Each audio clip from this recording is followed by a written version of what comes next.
From the Newstalk ZB newsroom, this is Newsfix. It's midday. In this update, thousands of people, including the Prime Minister, are expected to pay tribute to the Māori King today.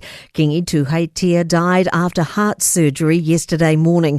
His Chief of Staff, Nira Simmons, says his last conversation with the King was one of great joy and great hope. King Ituheitia's legacy will be shaped around the work of his ancestors, and he will build on that legacy and it will grow. Nearly 200 arrests have been made and drugs seized as police continue to target organised crime.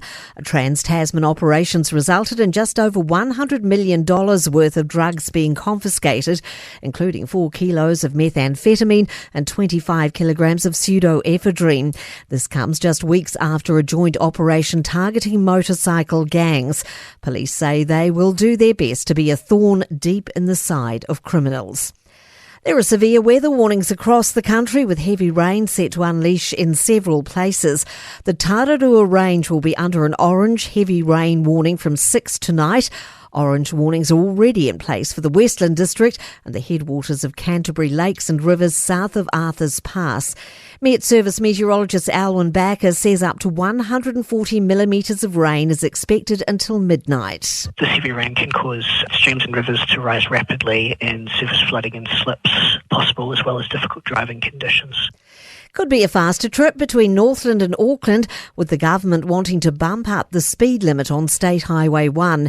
It's proposing the section between Orewa and Warkworth increase to 110 kilometres an hour.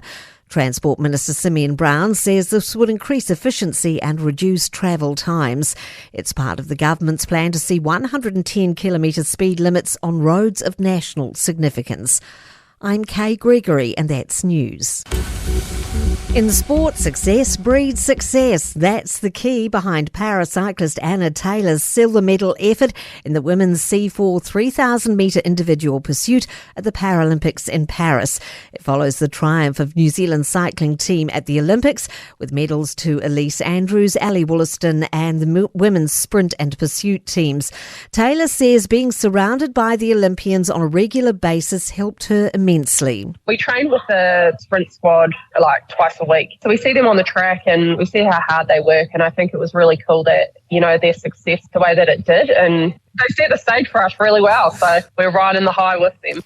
And ex-All Blacks coach Sir Steve Hansen is encouraging New Zealand to embrace Johannesburg's high altitude ahead of tomorrow morning's Rugby Championship test against the Springboks at Ellis Park. That's sport.